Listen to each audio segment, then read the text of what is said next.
So here's a demon world survival tip you'll absolutely never need, but trust me, if Testarossa ever smiles at you, start praying. No, seriously, there are two types of characters in Tensura. The ones who smile because they're friendly, and the ones who smile because they've already started planning your funeral itinerary. Testarossa is definitely the second type. And what makes it even more hilarious is that she doesn't look like a world-ending monster. She looks like the universe's most elegant HR representative, the kind who gently asks if you have a moment to discuss your performance right before deleting you from every possible plane of existence. If demons had LinkedIn profiles, hers would absolutely read, "Smiles sweetly, murders flawlessly, references available upon request." And then the other Primordials would endorse her for three things: diplomacy, administration, and strategically ruining people while maintaining eye contact. But today we're going much deeper, way deeper, into why Primordial White stands out in the demon hierarchy. Not equal to Diablo, that's his own stratosphere, but dangerous enough that ancient demons with regenerations faster than anime filler arcs will still take a respectful step back when she enters the room. Because yes, the hierarchy matters. Guy Crimson sits on the throne. Diablo stands directly beneath him, for now. And right below Diablo, Testarossa, smiling like she's about to reorganize your entire existence. But here's the twist. Just because she's technically below them in raw destructive output doesn't mean she's less dangerous. Sometimes the quiet knife is way scarier than the giant sword. Let's rewind all the way back to the era before Demon Lords, before nations, before Rimuru started adopting cosmic disasters like stray kittens. When the world was still uncomfortably new and humanity was basically speed-running its mistakes, the primordial demons were already here. They weren't high-tier demons. They weren't the bosses lurking at the end of a dungeon. They were the dungeon. They were demonkind itself, the source code, the prototypes that every other demon was derived from. Their colors weren't titles. They were identities written into the soul. And among them, three colors always made conversations go quiet: red, black, and white. Not because they were friends, not because they formed some primordial Power Ranger squad. It's simply that demons with functioning survival instincts understood one universal rule. You do not pick a fight with red, black, or white unless you've already updated your will and cleared your browser history. Let's compare them for a second. Primordial Black, Diablo, perfection sharpened into obsession, a being whose standards are so high he could probably criticize a black hole for being too dim. Primordial White, Testarossa, elegance sharpened into cruelty, the demon who doesn't need to raise her voice because her smile already implies consequences. Where Diablo crushes continents like he's late for an appointment, Testarossa slides the document across the table and asks if you'd please sign this, and by the time you finish reading it, you realize you've legally surrendered your kingdom, your magicules, and possibly your soul. She doesn't intimidate you physically, she intimidates you existentially. Now, you already know Testarossa isn't a battle junkie. She does not wake up thinking, who can I vaporize before brunch? Her inner voice is more like, how can I restructure an entire geopolitical system without standing up? If Diablo is Rimuru's sword, Testarossa is the chessboard. Diablo overwhelms. Testarossa orchestrates. Diablo breaks walls. Testarossa removes the foundations. Her intelligence is the unnerving kind, the type where you don't realize you've lost until she's already filing paperwork for the post-war reconstruction. She creates scenarios where her enemies don't just lose. They lose while saying thank you. Among the primordials, White isn't feared because she's the strongest. She's feared because she's the one who will always find the optimal solution, even if the optimal solution is you dying politely. And now, emotional control. Ultima sparkles with murder-happy gremlin energy. Kara is basically a walking nuclear disaster with great hair. But Testarossa? Testarossa radiates serenity. Her version of battle mode isn't rage or bloodlust. It's the same vibe as a spa receptionist, except instead of offering aromatherapy, she's offering annihilation. She isn't feared because she might kill you. She's feared because she'll do it gently.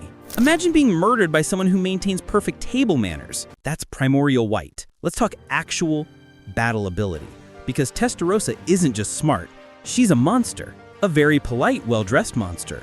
White Purification. Her signature attack, a holy element attack, used by a demon. Do you understand how disrespectful that is? It's like a vampire showing up with garlic bread and saying, "Oh, this, don't worry about it. Holy element normally kills demons. Testarossa uses it casually." It's the demon equivalent of saying, "I will kill you with the very energy designed to kill my own species. Watch how little that matters to me." Soul manipulation. Demons are naturally good at extracting souls. Testarossa is excellent at it. So excellent that Rimuru trusts her with large-scale population transfers. The kind where one mistake could cause hundreds of citizens to simply cease. Basically, she's HR for your soul. You know Rimuru didn't empower her. He unleashed her. Before Rimuru, Testarossa was terrifying. But she lacked structure, a purpose that matched her ambition. Then Rimuru appears like, "Would you like unlimited magicules, administrative authority, and permission to annihilate armies if necessary?" And Testarossa just goes, "Ah, so this is how I ascend." Demons grow based on their desires. Ultima desires chaos. Carrera desires carnage. Diablo desires Rimuru. And Testarossa desires utility, to be effective, indispensable, irreplaceable. And now, why Testarossa has always been right behind Diablo. Where Diablo is a catastrophic event, Testarossa is the reason the insurance company refuses to cover it. She is the demon who embodies, "You lost," long before the fight began. Why other Primordials fear her? Ultima? Cheerful murder imp. Carrera? Thermonuclear enthusiasm. But Testarossa? Testarossa is quiet. She kills when she decides to, not when she's provoked. She is unreadable, composed, and frighteningly consistent. You know how final bosses in video games barely blink while destroying you? That's her, but with better customer service. Testarossa acts like the exhausted mother of two hyperactive demon toddlers. Ultima and Carrera will argue like kids fighting over a magical nuke, and Testarossa only needs to say, "Girls, behave," and suddenly, silence. She doesn't raise her voice, she raises consequences. Testarossa versus Diablo, a subtle rivalry. She respects Diablo, she admires him. She'll never outmuscle him, but challenge him? Oh, absolutely. Diplomacy? Testarossa wins. Administration? Testarossa wins. Politics? She wins so hard, Diablo pretends he never cared. Even Rimuru occasionally goes, "Diablo, don't make her angry. She'll bury both of us in paperwork." Diablo's loyalty is worship. Testarossa's loyalty is professional perfectionism. Here's something the novels whisper. If Testarossa ever got the same kind of desire-fueled push Diablo did, she could evolve into something absolutely horrifying. Imagine Testarossa with void affinity. Imagine Testarossa with ultimate skill optimization. Imagine Testarossa stops smiling. Yeah, we don't talk about that. Guy Crimson especially does not want to talk about that. Final thoughts. Primordial White in all her terrifying glory. Testarossa's greatness is subtle. She doesn't boast, she doesn't scream, she doesn't flex her magicules like a gym bro demon. She just wins, consistently, effortlessly, elegantly.